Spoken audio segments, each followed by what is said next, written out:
तुम सही कह रहे हो। आज से हम सब अपना जीवन इसी हवाई जहाज के अंदर बने गांव में ही व्यतीत करेंगे। सारे गांव वाले उसी दिन से हवाई जहाज के अंदर स्थित जादुई गांव में अपना जीवन व्यतीत करने लगे। एक दिन सुधा उस गांव में टहल रही थी कि तभी उसकी नजर एक जेल पर पड़ी। सुधा चौंकते हुए मुखिया से कहती है, मुखिया जी, जादुई गांव में इस जेल का क्या काम है? अगर यहाँ पर जेल है सुधा, तो इसका कोई तो काम जरूर होगा। समय आने पर इसका भी पता चल जाएगा। इधर एक दिन जमींदार आर्यन से कहता है, समझ में नहीं आ रहा आर्यन कि वो सारे गांव वाले कहाँ चले गए। अरे फिर रहे होंगे कहीं, हमें इससे क्या। नहीं आर्यन, हमें उन पर नजर रखनी होगी। आजकल प्रेस मीडिया का दौर है।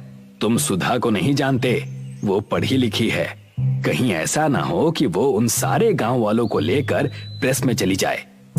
मैंने उन सारे गांव वालों को वहीं जाते हुए देखा था जहां पर मेरा खंडहर हो चुका हवाई जहाज पड़ा हुआ है। चलिए चलकर देखते हैं। कुछ ही देर में आर्यन और जमींदार उस स्थान पर आ गए।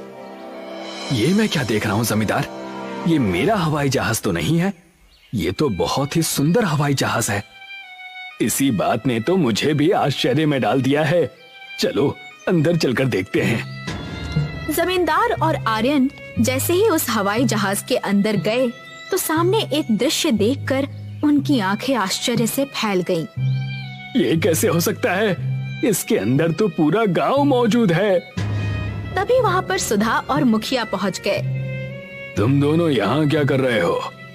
मुखिया ने इतना कहा ही था कि तभी रंग बिरंगी किरणों के साथ वहाँ पर राजेश प्रकट हो गया। ये देखकर सुधा चौंकते हुए कहती है, राजेश, तुम तो मर चुके हो।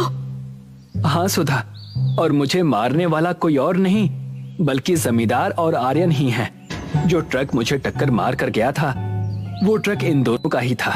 इन दोनों ने मेरे और गांव वालों के साथ धोखा किया। इसीलिए जब तुम सब लोग इस पुराने हवाई जहाज के बाहर खड़े होकर रो रहे थे, तब मुझसे तुम सबका दुख देखा नहीं गया और मैंने भगवान से प्रार्थना की और भगवान ने इस हवाई जहाज के अंदर ही तुम सबके लिए एक जादुई गांव बना दिया। तुम जानती हो इस जादुई गांव में जेल किसके लिए थी? किसके लिए? इन दोनों के लिए।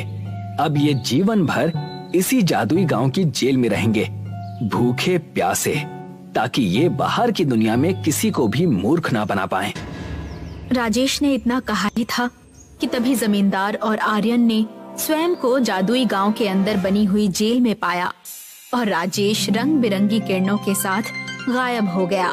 जमींदार और आर्यन ने फिर अपना सारा जीवन जादुई हवाई जहाज के अंदर मौजूद जेल में ही बिताया।